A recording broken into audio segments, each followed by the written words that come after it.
할렐루야. 주께서 오늘 우리에게 주시는 이 귀한 말씀으로 넘치는 은혜를 주시기를 소원합니다. 말씀의 제목은 오호라 너희 목마른 자들아.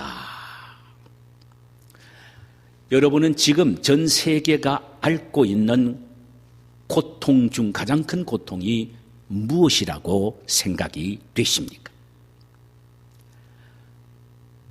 먹는 식량의 부족 때문이라고 생각되십니까? 그렇지 않으면 전염병이라고 생각이 되십니까? 혹은 이곳저곳에서 벌어지고 있는 전쟁과 테러라고 생각이 되십니까? 물론 식량 부족이나 전염병, 전쟁, 테러 등은 인간 실존에 너무나도 큰 위협을 주는 악들입니다. 그러나 그것들보다 더 심각한 것은 인간이 눈을 뜨면 마셔야 하는 물인 것입니다. 물이 부족하거나 오염된 물 때문에 전 세계가 진통을 앓고 있습니다. 아쿠아 클라라 인터내셔널이라는 소위 깨끗한 물로 세계를 돕는 단체인 ACI라는 사회적 단체에서 지금 전 세계에 물 때문에 고통을 당하고 있는 상황들을 여러 곳에 실례를 들어서 소개를 했습니다. 특별히 미국을 우리가 보면은 물이 아주 깨끗하고 흘러 넘친다라고 생각되겠지요. 그러나 그 단체에서 미국의 강과 호수의 41%가 깨끗하지 못하다는 것입니다. 특별히 화학과 미생물의 오염으로 엄청난 오염 속에 있는데 그 물을 농작물에 댈 때는 농작물이 독소가 가득하기에 먹을 때 사람들이 해를 당하게 된다는 것입니다. 뿐만 아니라 그 물을 가축을 먹으면 가축 자체가 그 물에 오염이 되어서 우리가 맛있게 먹는 그 육류가 우리 몸에 치명적인 해를 입힌다는 것입니다. 그래서 이 ACI 단체가 이렇게 말을 합니다. 지금 전 세계는 에어 폴루션보다 더 심각한 것이 바로 워터 폴루션이라고 말합니다. 그러니까 공기 오염보다 더 심각한 것이 물의 오염이라는 말씀이 옳습니다. 이만큼 전 세계는 지금 물 때문에 진통을 겪고 있습니다. 여러분, 미국이 이 정도라면 세계는 말할 것도 없습니다. 우리 교회에서 한때 후원했던 물 한 그릇 선교회가 있습니다. 이 선교회의 권증순 선교사님은 물이 없는 곳에 가서 우물을 파거나 물이 오염이 되어 있는 곳에 가서 정수기를 만들어 다시 물을 걸러서 그들을 마시게 하면서 전도를 하는 선교 단체입니다. 열애전 아프리카 우간다의 빅토리아 호수 안에 있는 부부마 섬에서의 선교 활동을 우리 교회에 보내온 적이 있습니다. 그곳에는 변수가 없기 때문에 모든 사람들이 호수 속에 들어가서 대소변을 보고서는 그 자리에서 그 물을 마신다고 합니다. 여러 장의 사진을 보내왔는데 물이 얼마나 오염이 되어 있는지 마치 옛날 시골의 물 부은 재래식 화장실처럼 물 색깔이 보였습니다. 푸르스름하게 오염된 물에 달팽이가 둥둥 떠있는 그런 물인데 바로 그 물을 어린 소년 하나가 플라스틱 물에 병에 담아서 그 자리에서 마시고 있는 모습이 사진으로 찍혀진 것을 보내주었습니다. 저는 그 사진을 보는 순간 아하, 마치 현대인의 자화상을 보는 것 같았습니다. 현대인들은 깨끗하지도 않는 오염된 인생의 물을 찾아 생을 허비하고 있으며 그것이 마치 생수인 것처럼 마시고는 혼미해 있는 것입니다. 너나 할 것 없이 현대인 모두는 인생의 시원한 생수를 갈구하고 목말라 하고 있다는 사실이죠. 이것은 제 개인의 감상이 아닙니다. 오늘 본문이 그렇게 말씀하고 있습니다. 1절을 보실까요? 오호라 너희 모든 목마른 자들아 물로 나오라. 돈 없는 자도 오라. 너희는 와서 사 먹되 돈 없이 값 없이 와서 포도주와 젖을 사라.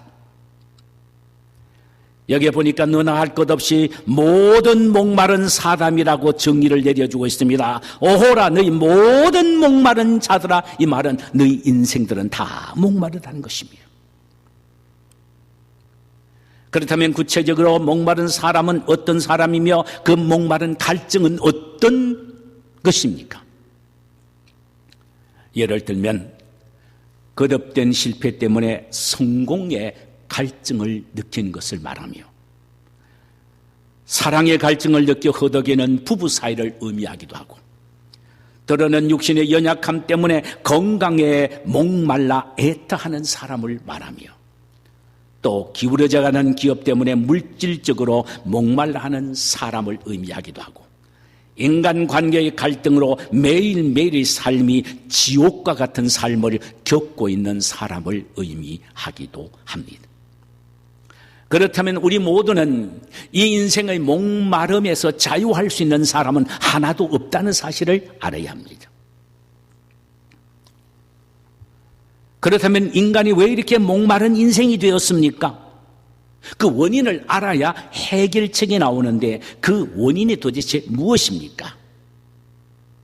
오늘 본문에서 우리가 감지할 수 있는 것은 이것입니다. 우선순위가 잘못된 목표 설정 때문입니다. 우선순위가 잘못된 목표 설정입니다. 그것 때문에 모든 인간이 다 목말라하고 있다는 것입니다. 사람은 누구나 다 생의 목표가 있습니다. 목표가 없는 사람은 하나도 없습니다. 그런데 그 목표를 가만히 들여다보면 좋은 목표가 있는가 하면은 좋지 못한 목표도 있단 말입니다. 좋은 목표란 우선순위가 분명한 것을 의미하며 나쁜 목표는 우선순위가 뒤바뀐 목표를 의미합니다. 오늘 본문 2절에서 우선순위가 잘못된 헛된 목표를 향하여 질주하는 어리석은 인생에 대하여 이렇게 지적하고 계십니다. 너희가 어찌하여 양식 아닌 것을 위하여 은을 따라주며 배부리게 하지 못할 것을 위하여 수고하느냐. 야, 너희가 어찌하여 양식 아닌 것을 위하여 은을 따라주며 배부리게 하지 못할 것을 위하여 수고하느냐. 열심히 뛰고 달리기는 했는데 양식 아닌 것을 위하여 시간과 물질을 투자하고 배부르게 못할 것을 위하여 아까운 정력을 소비하면서 살아가는 인생이라는 것입니다. 여기 양식 아닌 것과 배부르게 못할 것은 동일한 의미를 말합니다. 아무리 먹어도 양식이 아니기 때문에 배부르지 않고 아무리 마셔도 생수가 아니기 때문에 갈증만 더하게 된다는 것입니다. 자, 그렇다면 그것이 도대체 무엇입니까? 그것은 인간이 추구하는 데 매우 익숙한 것들입니다. 그것은 인간 세상에 존재하고 그것을 끊임없이 추구하고 있는 상대적 가치를 의미합니다. 상대적 가치. 상대적 가치라는 것은 쉬운 말로 표현하면 내가 많이 가지면 다른 사람이 갖지 못할 것, 내가 많이 누리면 다른 사람이 손해보는 것입니다. 이게 상대 가치입니다. 절대 가치는 내가 많이 가지면 다른 사람이 유익하게 되는 것입니다. 내가 높으면 높을수록 다른 사람이 더 높아지는 것입니다. 자, 여러분, 내가 사랑을 더 많이 가지면은 다른 사람이 더 많은 사랑을 누리며 느끼게 되는 것입니다. 이것이 바로 뭐냐? 절대 가치입니다. 근데 상대 가치는 내가 많이 가지면 다른 사람이 적게 갖고, 내가 많이 누리게 되면 다른 사람이 손해를 입는 것입니다. 그렇다면 상대 가치가 뭘까요? 예, 물질. 내가 물질을 많이 가지면 다른 사람이 적게 갖습니다. 가질 것 없습니다. 내가 세상의 명예와 위치를 더 많이 누리하게 되면 많은 사람이 손해를 보고 내 밑에 무릎을 꿇게 됩니다. 이게 바로 상대 가치입니다.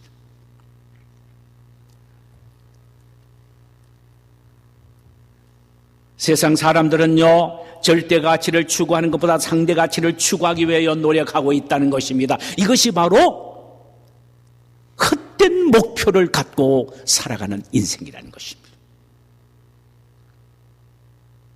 근데 놀라운 것은 이런 상대 가치를 많이 가지면 가질수록 더 행복해지고 만족해지느냐 하는 말입니다. 물론 어느 정도는 만족할 수도 있어요. 내가 물질을 많이 가지면 내가 만족한다 이 말입니다. 그러나 다른 사람에게 유익은 못 준다 이 말입니다. 물론 마음이 넉넉한 사람이 내가 많이 가지면 자선 사업을 하고 주의 이름으로 도와줄 수는 있겠지요. 그러나 그것은 한계가 있는 것입니다. 상대 가치를 많이 가진다고 해서 그는 진정한 행복이 있을 수가 없습니다. 왜냐? 많이 가지면 가질수록 그것을 지키기 위하여 더 불안해집니다. 높은 위치를 소유하고 있으면 있을수록 다른 사람이 침입할까 싶어서, 도전할까 싶어서 잠자지 못한 채 불안에 떨고 있는 것입니다.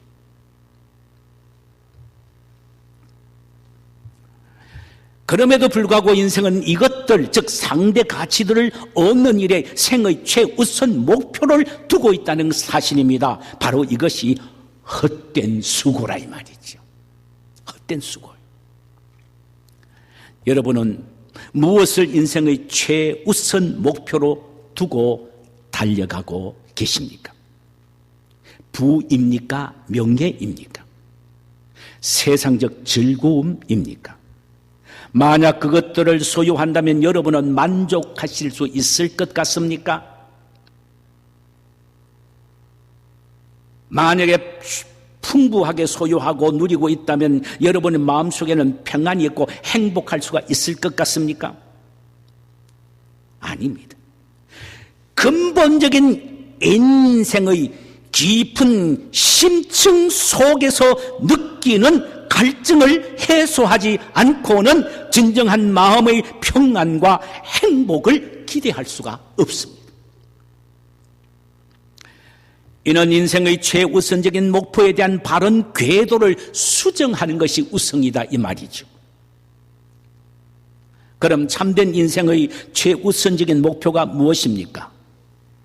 갈증 없는 인생, 영적 배고픔이 없는 인생, 마음의 평안과 기쁨을 얻는 행복한 인생이 우리가 추구해야 하는 생의 최우선적인 목표가 되어야 한다는 말씀입니다.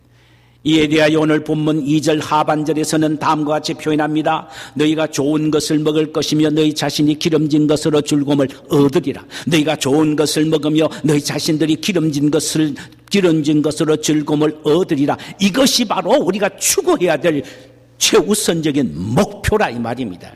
이것이 바로 사는 인생이라 이 말이죠. 그렇다면 좋은 것을 먹고 기름진 것으로 즐거움을 얻는 이것을 위해서는 어떻게 해야 합니까?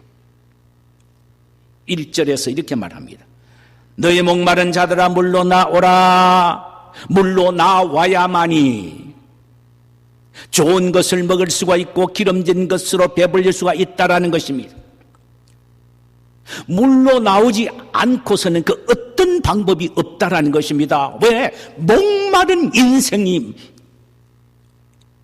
취할 태도가 뭡니까? 물을 마셔야죠. 그러려면 물가로 나와야 합니다. 그렇다면 물이 무엇입니까? 요한복음 7장 37절에서 예수님이 친히 이렇게 말씀을 하셨어요. 누구든지 목마르거든 내게로 와서 마시라. 누구든지 목마르거든 내게로 와서 마시라. 예수님은 자신을 생수라고 말씀하셨습니다. 그래서 자신에게 와서 마시라고 말씀을 하셨어요. 와서 마시란 말의 뜻이 무슨 뜻입니까? 와서 당신의 말씀을 들으란 의미입니다. 본문 2절에 보니까 내게 듣고 들을지어다. 내게 듣고 들을지어다. 내게 듣고 들을지어다. 두 번이나 강조합니다. 그리하면 너희가 좋은 것을 먹을 것이며 너희 자신이 기름진 것으로 즐거움으로 얻으리라. 3절에서는 너희는 귀를 기울이고 내게로 나와 들으라. 그리하면 너희 영혼이 살리라. 중요한 것은 나와서 들어야 한다는 것입니다. 누워서 듣지 말고 나와서 들으라는 것입니다. 집에서 인터넷이나 TV를 통하여 예배 실황을 보는 것으로 예배를 대신할 수는 없습니다. 그것은 그런 예배는 산 예배가 아니고 죽은 예배인 것입니다. 나와서 찬양하고 나와서 예물을 드리고 나와서 내 자신을 드리고 내 심령을 드리면서 하나님의 말씀을 들어야 합니다. 교회에 나와서 말씀을 들을 때 받는 은혜가 집에서 보다 남다릅니다. 교회에서 힘들고 어려워도 나와서 무릎 꿇고 하나님 앞에 기도할 때에 집에서 기도함으로 얻는 은혜와 남다릅니다. 예배는 주님 앞에 나오는 것이 가장 우선적으로 요구되는 것입니다. 그래서 오늘 본문에서도 물러나오라고 말씀하셨습니다. 예수님은 요한복음 7장 37절에서 마신다라는 말을 38절에서는 좀 더 발전적인 의미로 믿는다라는 말로 달리 표현을 하셨습니다. 그렇다면 누구든지 목마르거든 내게로 와서 마시라. 나를 믿는 자는 성경의 이름과 같이 그 배에서 생수의 강이 흘러 넘치리라고 말씀하신 이 말씀을 깊이 새겨야 합니다. 이것은 뭔 말입니까? 와서 주님이 주시는 생수를 마신다는 것은 믿는다는 것을 말합니다. 그러니까 인간은 누구든지 주님께 와서 그분의 말씀을 들으면 마음속에 믿음이 생기게 된다는 말씀이에요. 그때 영혼이 살고 마음이 기름진 것으로 충만한 체험을 얻게 된다는 것입니다. 그러기에 인생의 최우선의 목표인 영적인 충만함의 문제만큼은 우리는 먼저 해결해 놓고 인생을 살아야 합니다.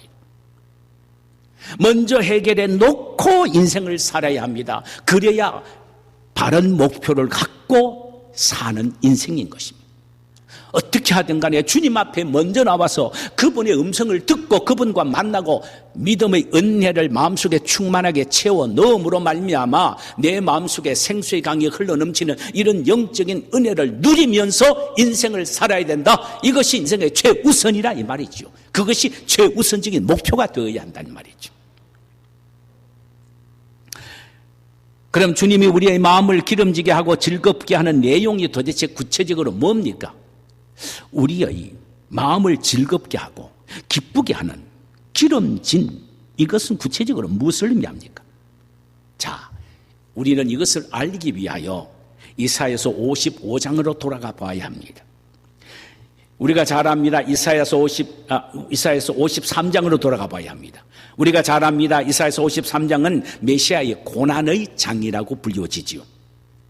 53장 3절에서는 인류의 메시아 되신 예수 그리스도가 이 세상에 오셔서 사람에게 버림바가 되시며 멸시를 받고 귀중히 여김을 받지 못하며 하나님께 징벌을 받고 매를 맞게 될 것을 예언을 하고 있습니다. 그리고 5절에 가서는 그리스도의 이 엄청난 고난이 우리에게 가져다 줄 효과, 결과에 대해서 말씀하십니다. 이사야서 53장 5절에 보니까 그가 찔림은 우리의 허물 인남이요 그가 상함은 우리의 죄악 때문이라. 그가 징계를 받음으로 우리가 평화를 누리고 그가 채찍에 맞음으로 우리가 나음을 입었도다. 이것을 요약하면은 우리의 사죄와 우리의 구원과 우리의 마음의 평화와 그리고 우리 육신의 치유함을 위하여 주님이 십자가에서 고난을 당하셨다라는 말씀입니다. 이 네 가지는 목마른 인생에게 꼭 필요한 정량 음료입니다. 오늘 본문이 말씀하고 있는 마음을 기름지게 하고 즐겁게 하는 것들이 바로 하나님께서 우리에게 주시는 사죄와 구원과 평안과 치료의 은혜인 것입니다. 그렇다면 이런 것들은 인간이 최우선적으로 세워야 할 목표입니다. 주님은 이런 풍성한 음료를 우리를 위하여 준비해 놓으셨고 그리고는 우리를 초청하고 계십니다. 모든 인생들아 무린 나에게로 나오라. 그리고 너희를 위하여 준비해 놓은 이 음료를 마시되 풍성하게 마셔라. 내가 주는 물을 마시는 자는 영원히 목마르지 아니하리라. 요한복음 4장에 보면은 수가성 여인에 대한 이야기가 소개되고 있습니다. 참 그 여인은 참 험악한 인생을 살아왔습니다. 생의 갈증을 해소해 보기 위하여 남편 5을 데리고 살아보았습니다. 참 대단한 여인이죠. 첫째 남편은 몸은 건강한데 돈이 없는 빈털털이었습니다. 그래서 만족할 수가 없었어요. 둘째 남편은 돈은 있었으나 몸이 건강하지 못해서 부담스러웠습니다. 그래서 계속 살 수가 없었어요. 셋째 남편은 명예와 지위와 건세는 있었으나 성격이 개떡이에요. 그래서 도저히 맞출 수가 없어서 더 이상 살 수가 없었습니다. 이런 저런 이유로 넷째, 5째 남편들과도 오래 살지 못하고 헤어져 버리고 말았습니다. 이제 마지막으로 6번째 남편에게 정을 붙이고 살려고 해도 이미 그에게서 마음은 떠나고 만 것입니다.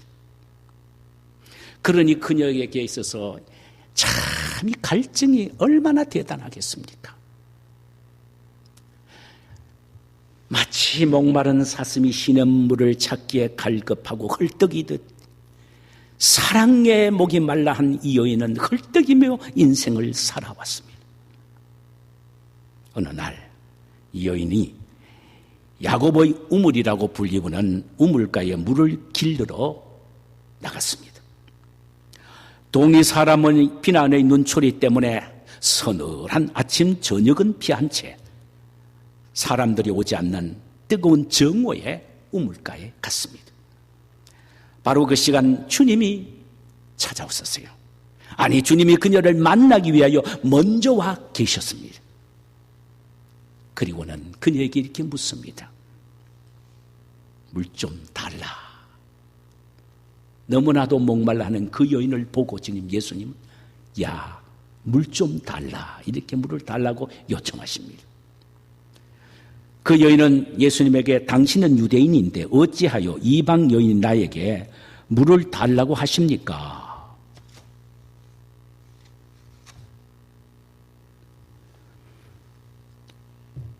예수님은 만일 내가 물 좀 달라 하는 이가 누구인 줄 알았더라면 내가 그에게 구하였을 것이요 그가 생수를 내게 주었으리라고 말씀을 하셨지요.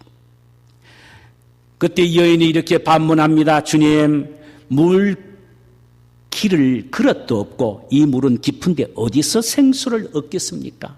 생수란 말에 눈이 번쩍 뜨여졌습니다. 예수님은 그녀에게 이런 충격적인 말씀을 하셨습니다.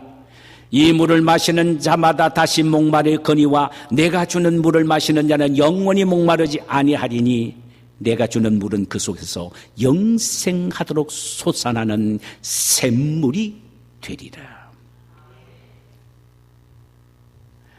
이 충격적인 말을 들은 이 여인은 예수님에게 다그쳐서 말씀하셨습니다. 주여, 그런 물을 지금 내게 주사 목마르지도 않고 또 여기에 물 길르러 더 오지 않게 하옵소서. 한 번 먹으면 생수가 흘러넘친다고 하지요. 그럼 그 물 나에게 좀 주세요. 예수님은 그 여인을 향하여 엉뚱한 생뚱 같은 소리를 하십니다. 내 남편을 데려오라. 왜 이렇게 말씀하셨을까요? 이 여인은 인생의 갈증을 만족하기 위해서 5 남편이나 데리고 살았거든요.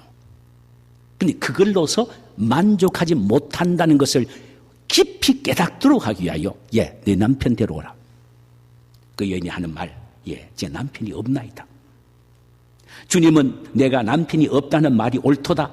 너에게 남편 5이 있었고 지금 있는 자도 내 남편이 아니니 내가 말하는 것이 참되도다. 이 말씀의 의미는 이렇습니다. 너는 인생의 만족을 얻기 위하여 몸부림을 쳐봤으나 배고프고 목마른 인생뿐이었다. 한순간도 5 남편을 데리고 살았지만 만족하고 풍성한 생수와 같은 인생을 누리지 못하고 갈증과 배고픔만 더한 인생이었다 이 말입니다. 그 순간 그 여인은 자신의 심령을 꿰뚫어 보시고 말씀하시는 예수님을 향하여 주여 내가 보니 당신은 선지자 소이다라고 외쳤습니다. 이는 그녀가 예수를 만나 예수님의 말씀을 듣는 순간 영안이 열려 예수님의 말로 메시아임을 깨닫게 되었고 그분을 마음속에 영접하게 되었습니다. 진정한 인생의 만족은 남편을 5명이나 데려 사는 여인이 아니라 참으로 인류의 구세주가 되시고 생수의 근원이 되신 예수님을 만나고 그분을 영접하는 것임을 그 순간이야말로 깨닫게 된 것입니다. 그 순간 그녀는 사죄함의 확신과 구원의 감격과 마음의 평안함과 영육의 치료함의 생수를 맛보게 된 것입니다. 그녀는 즉시 물동이를 내버리고 동리에 뛰어들어가서 내가 메시아를 보았다. 인생의 갈증을 해소할 분은 메시아밖에 없다. 인생의 갈증을 해소하여 풍족하게 먹여주실 분은 생수가 되신 메시아 외에는 없다. 내가 그분을 만났다. 내가 지금 이 갈증을 해결함을 받았다. 너희들 모두 다 메시아에게 오라. Come and see. 와서 메시아를 보아라. I saw the Messiah. 내가 메시아를 보았다. 너희들도 와서 메시아를 보라는 것입니다. 여러분,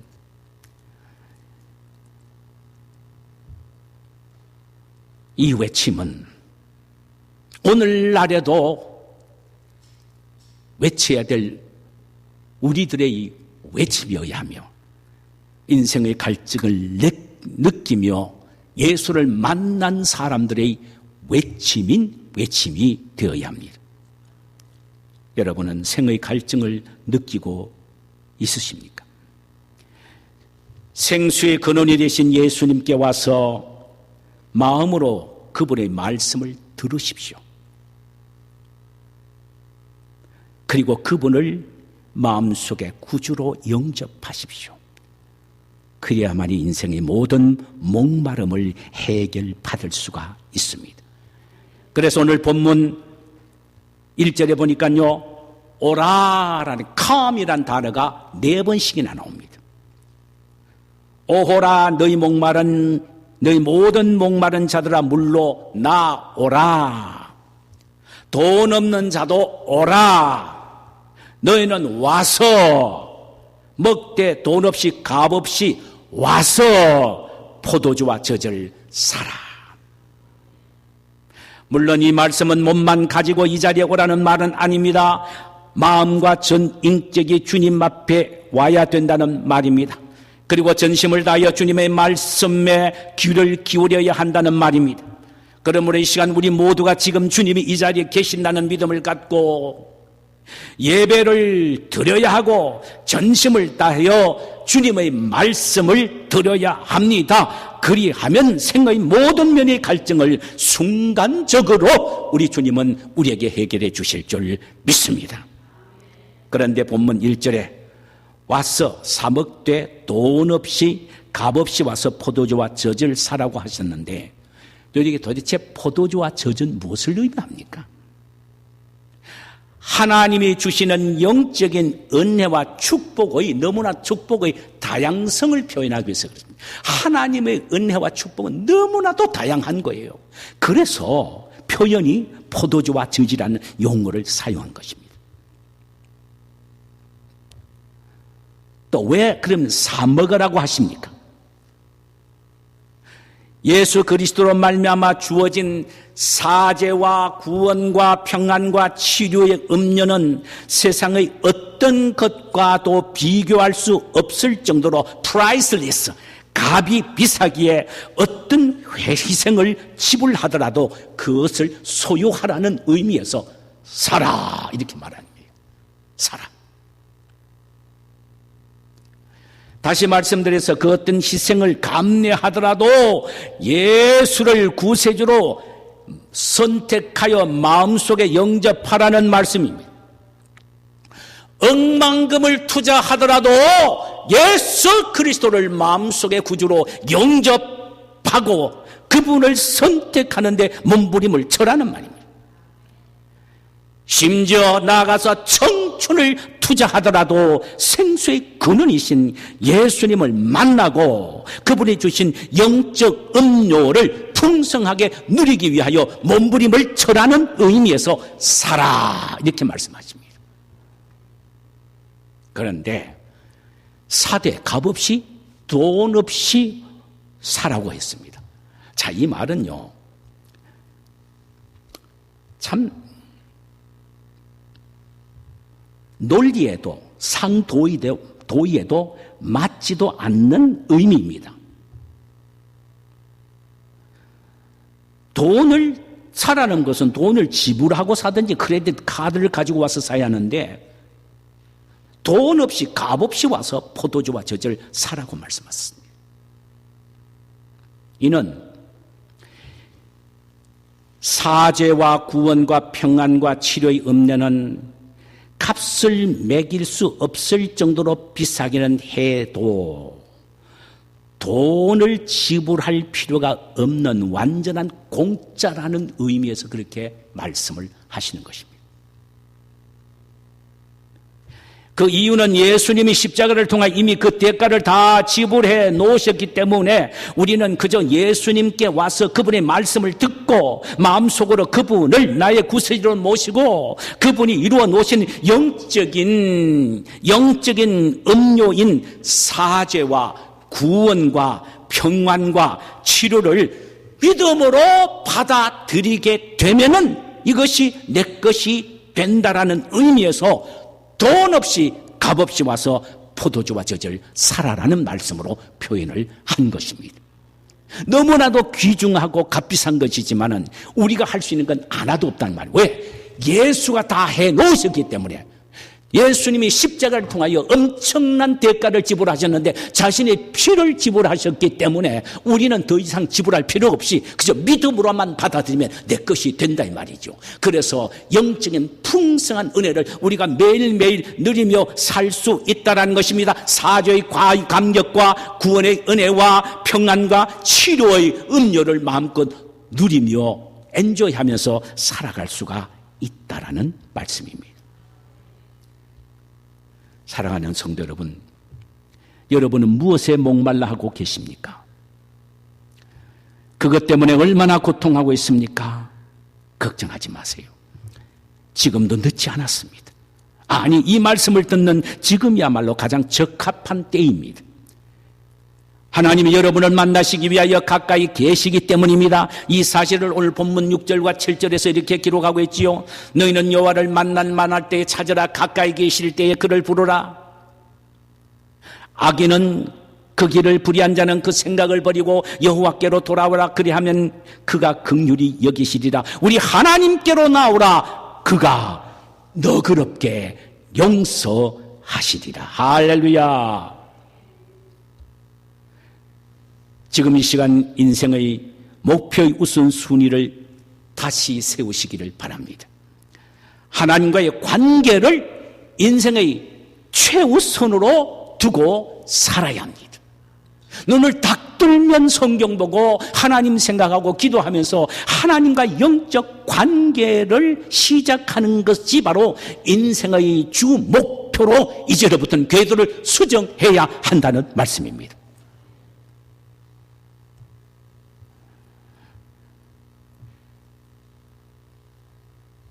무엇보다도 예배드리고 무엇보다도 기도하고 무엇보다도 하나님과 깊은 영적인 그 시간을 갖는 그저 하나님과 교제하는 것을 우선순위로 여기란 말입니다.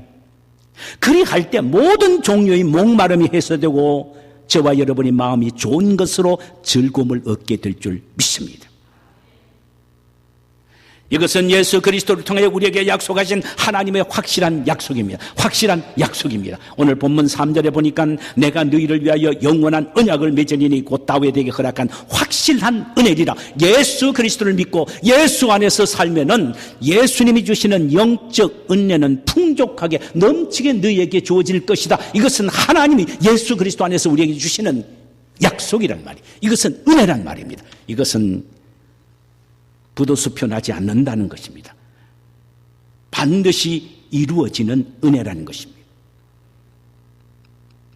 변하지 않는 은혜라는 것입니다. 우리 이 시간 이렇게 기도하십시다. 주님, 나는 목마른 인생입니다. 당신은 내 인생의 갈증을 해소해 주실 유일한 생수의 근원이 되십니다. 이제 주님 앞에 나왔습니다. 주님의 말씀에 귀를 기울입니다. 주님을 내 마음의 주인으로 모십니다. 사죄와 구원과 평강과 영육의 치료함의 음료를 풍족하게 나에게 주시옵소서. 이렇게 기도하셔야 합니다. 큰 나무는 맨 눈으로는 보이지 않는 깊은 뿌리에서 빨아들이는 자양분으로 자랍니다. 우리 그리스도인들은 생수의 근원 대신 예수님에게 깊이 뿌리가 박힐 때 영적인 자양분을 풍성하게 받게 될 것입니다. 이런 축복이 우리 모두에게 있기를 주님이